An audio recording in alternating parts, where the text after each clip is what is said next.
अब मान लो इस दौरान बीच में 10,000 करोड़ अडानी का आ गया। अब अडानी और अंबानी को तो ये पैसे का खेल सारा मालूम है। अब उसने तो अगर सरकार को धमकी दे दी कि देख ले, जय यो लोन मेरे पे धक्का करेगा तो मैं यूं कर दूंगा, चाहे विजय माल्या हो, चाहे नीरव मोदी हो, चाहे अडानी हो, चाहे अंबानी हो, चाहे टाटा हो, उनको अगर आप कुछ कहोगे तो वो उद्योगपति सरकार को धमकी देता है कि मैं देश की जनता ने रुपया छापने वाला खेल समझा दूंगा कि कैसे तुमने 2016 में नोटबंदी के दौरान जब 16 लाख करोड़ रुपया देश में था तो तुमने 2000 का नोट जब आया 500 और 1000 के तो बंद कर दिए, 2000 का इंट्रोड्यूस किया, 18 लाख करोड़ रुपया अपना छाप लिया, अपनी पर्चियां छाप ली। वो अपनी पर्चियां छाप के उन्होंने क्या किया बीजेपी ने, आपने देखा होगा ना कि 2000 का नोट बीजेपी के दफ्तरों में मिलता था जिस टाइम पे 2000 का नोट आया, बदली जाते थे। तो उन्होंने क्या गेम खेला है ये कि उन 2000 के नोटों के बदले में सारे देश के हर जिले में अपना एक ऑफिस खोल लिया और उस ऑफिस के अंदर हाईटेक ऑफिस खोल लिया। वो पैसा कहां से आया कोई तो पूछे मेरे दोस्तों। नमस्कार, मैं आपका साथ सतेंद्र सिसाई। फिलहाल भाई हिसार के अंदर मौजूद थे डॉक्टर देवेंद्र बलारा जी हमने मिले और बातचीत करावांगे। नमस्कार डॉक्टर साहब। नमस्कार सतेंद्र भाई। डॉक्टर साहब, बात की जाए जनता सरकार मोर्चा एक पूरा हरियाणा में भारत का एक चर्चा केंद्र बन गया है। इसमें कोई प्रमुख तो है नहीं, लेकिन शुरुआत आपने करी है ना। शुरुआत भी देखिए क्या है इसके अंदर ना, ये कोई एक संगठन नहीं है असल में सतेंद्र भाई। संगठनों का एक ग्रुप है। संगठन के लोग जो हैं वो जो समाज के लिए बोल रहे थे और समाज के लिए आवाज़ उठा रहे थे, वो ऐसे लोग जिनको अपने नाम से ज़्यादा काम में इंटरेस्ट है, जिनको समाज की समस्याओं के समाधान में इंटरेस्ट है और जो एक दूसरे व्यक्ति के साथ आकर के खड़े होने के लिए तैयार हैं, अपनी आइडेंटिटी को भूल करके, उन लोगों का समूह है जनता सरकार मोर्चा। आप देखोगे कुछ जगह पर कुछ आंदोलनों में कॉल किसी और संगठन की होती है और कोई दूसरा संगठन उसको सहयोग देने के लिए या समर्थन देने के लिए आता है तो अपने झंडे अपने बिल्ले ज़्यादा ले आता है। तो ऐसा लगता है जैसे इन्हीं की संगठन की कॉल थी और इन्हीं का यो आंदोलन था। ये तो है दूसरे लोग जो घाघ लोग होते हैं उनका तरीका काम करने का।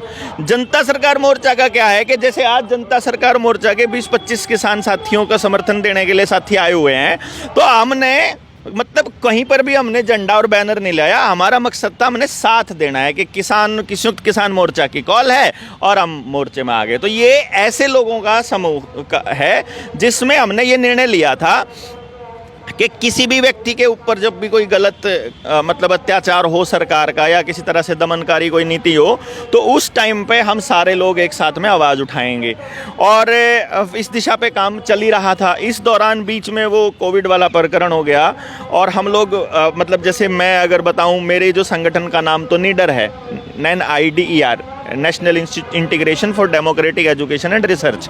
हम लोग तो मतलब मैं तो समाज को ये बताने के लिए निकला हुआ था कि आपको अपने डेमोक्रेटिक अधिकारों को सुरक्षित रखने के लिए किन किन चीज़ों का ध्यान रखना होता है। हमारे यहाँ लोग राजनीति को केवल वोट डालने को राजनीति बोलते हैं। मैं इस लोगों को समझा रहा था कि असल में सिर्फ 5 साल में एक बार वोट डालना राजनीति नहीं होती है। असली राजनीति वो होती है जो राजनेता आपके साथ पूरे 5 साल 24 घंटे 365 दिन करते रहते हैं। असली राजनीति वो होती है कि आपको अपनी दी हुई वोट की पहरेदारी करनी आती है कि नहीं आती है। इसी पे मैं काम कर रहा था। इसी दौरान हमने इलेक्शन मैनेजमेंट पे भी खूब काम किए और दूसरे मुद्दों पे काम किए। एजुकेशन पे मैं काम कर रहा था। एजुकेशन के तहत एक्सपैंडिंग होराइजन्स जो मेरी कंपनी का नाम है, उसने पूरे इंडिया के अंदर जैसे 63 ब्रांचेस थी मेरी, तो मैंने 2016 में सारी 63-64 फ्रेंचाइजी बंद करके और मैंने गाँव के लोगों को ये समझाने के लिए काम करना शुरू किया कि आपको अपने बच्चे के लिए शिक्षा का इंतजाम अपने गाँव में ही करना पड़ेगा और एम्प्लॉयमेंट का इंतजाम भी। अगर आप ये नहीं कर पाए तो कॉरपोरेशन आपको खा जाएंगे, क्योंकि राजनेताओं को उन्होंने अपना पालतू कुत्ता बनाया हुआ है और वो उस हिसाब से काम करते हैं। जैसे वोट आपने दे दी, लेकिन वोट गई किसको? या तो मीडिया के प्रभाव में आकर वोट दिया आपने, या ईवीएम ने जिस नेता को देना चाहा उसको दे दिया, या फिर पैसे के लालच में वो वोट को खरीद लिया गया। इस तरह से वो मैनेजमेंट जिस तरह से वो काम करती है इलेक्शंस की, वो मैनेजमेंट आपके असली प्रतिनिधि को वहां नहीं पहुंचने देती और केवल उद्योगपतियों के, कॉरपोरेशंस के रिप्रेजेंटेटिव ही वहां पहुंचते हैं। तो हम लोगों को ये समझाते हुए चल रहे थे उस टाइम पे भी कि आप अपने गांव में अरेंजमेंट कीजिए अपने बच्चों की शिक्षा और उसका रोजगार का। फिर इसी दौरान हमारे पास आ गए कुछ साथी जिन लोगों ने पैसे के ऊपर काम किया हुआ था, तो हम ये भी बताना शुरू किया हमने कि ये कॉरपोरेशंस के साथ मिल करके बैंकर्स ने सरकारों को गुलाम बना करके सरकार में बैठे लोगों को लालच दे करके ये काम चालू किया। आप देखिए कोरोना के दौर में जिस आदमी ने आपके ऊपर किसी चीज़ की ज़बरदस्ती करी, या जब भी कोई नेता या कोई ग्रुप का हेड या फिर कोई पुलिस वाला आपके साथ जाति कर रहा होता था, या कोई आंगनबाड़ी वर्कर गांव में आकर के आपको धक्का करती थी कि आपने लगवानी है वैक्सीनेशन, तो आपने देखा होगा कि उस टाइम पर जब उनसे पूछा जाता कि तुम ऐसा क्यों कर रहे हो, जब कोई चीज़ हमको नहीं लगवानी है तो फिर तुम हमको ज़बरदस्ती क्यों कर रहे हो, तो उनका एक ही जवाब होता था कि हमें तो नौकरी करनी है। मतलब ये था कि पैसे के पीछे उन लोगों ने गुलाम कर लिया उनको। और जो नेता आपने देखा होगा, कुछ राजनेता तो करोड़ों रुपया खर्च करते हैं चुनाव के दौरान, क्योंकि उनको लगता है कि चुनाव के बाद में जब हम ठेका प्रथा चालू करके या पर और कोई काम करके या पर पुलिस वालों के साथ मिल करके हम कोई ऐसा प्रोपेगेंडा रचेंगे कि हमारे को अगर हमने चुनाव में 2 करोड़ रुपया खर्च कर दिया तो हम 200 करोड़ कमा लेंगे। यानी पैसे ने आदमी की मति को ऐसे मार दिया कि वो अपने ही समाज और अपने ही गाँव को बर्बाद करने के लिए चल पड़ा। अब पता चला कि ये पैसा ही सारा फेक है, सारा ही प्रोपेगेंडा ये गड़बड़ में है। इसका असली पर्पस ही आपकी ज़मीनों को हथियाना और आपके परिवारों को बर्बाद करना है। आपके संयुक्त परिवारों का एकल परिवार होना, चाहे बच्चियों की शादी की उम्र को बढ़ाना, चाहे लड़कियों को काम के लिए बाहर निकालना, और आजकल तो इन्होंने लड़कियों को सेल्फ हेल्प ग्रुप बना करके वो देने में लोन देने की भी प्रक्रिया चालू कर दी है और लड़कियों को राजनीति में भी लेकर के आ रहे हैं। आपने नोटिस किया होगा, जो व्यक्ति आदमी ही राजनीति में अगर आता है, लड़का ही अगर राजनीति में आता है, तो अपना शोषण कितना महसूस करता है कि 15 साल 20 साल के शोषण के बाद भी उसे कुछ हासिल नहीं होता है। तो लड़कियों का कितना शोषण होगा इसका अंदाज़ा आप लगा करके देखिए। जिस तरह से आप हॉलीवुड बॉलीवुड में देख लीजिए किस तरह से कोई कैंपेन चलते हैं, मी टू के कैंपेन चलते हैं, और क्योंकि समाज को हमने उस एंगल से विकसित नहीं किया है। लड़कियां जो हैं, औरतें जो हैं, हमारे घर के अंदर मैनेजेरियल पोस्ट पे होती थी। मैनेजेरियल पोस्ट का मतलब ये हो गया कि कंपनी में जो सबसे टॉप पे जो पोजीशन पे होता है ऑफिस में, वो मैनेजर होता है।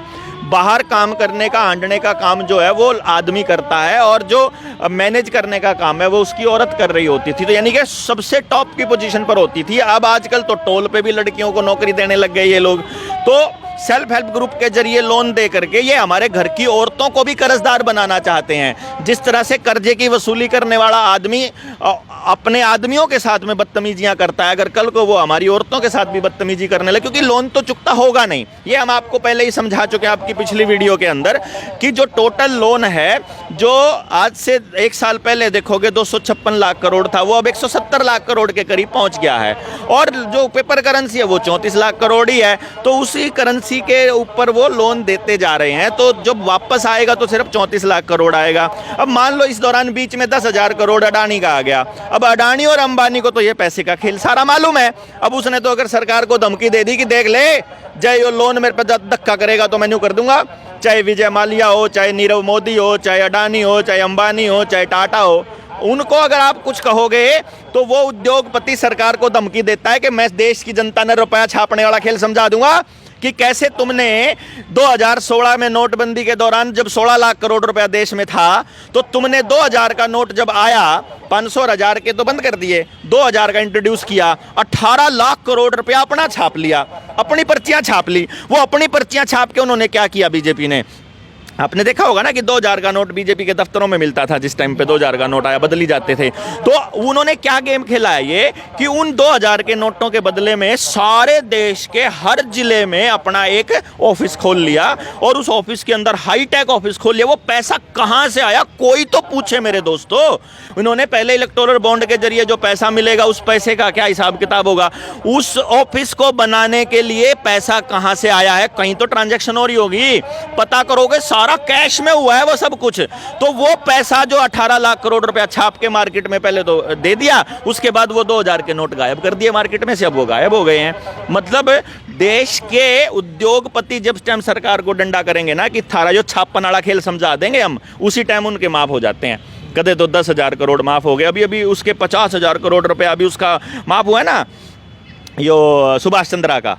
इनका पार्लियामेंट का मेंबर था, ये राज्यसभा का सांसद था। इसका ये समझना पड़ेगा आप लोगों को। तो यही समझाते हुए जनता सरकार मोर्चा निकला हुआ है कि देश के लोगों को ये बताना कि आप स्वावलंबी कैसे बन सकते हो। ये जो बड़े बड़े हाईवेज बन रहे हैं ये आपके लिए नहीं बन रहे हैं। आप देखो वो इतना बड़ा चक्कर काट के आने की क्या जरूरत है हमारे छोटी छोटी गाड़ियों को और हमारे ट्रकों को। असलियत में आने वाले टाइम में बड़े बड़े ट्राले आने वाले हैं अंबानी अडानी का सामान ढोने के लिए। वो बड़े बड़े ट्रालों के लिए ये बन रहे हैं।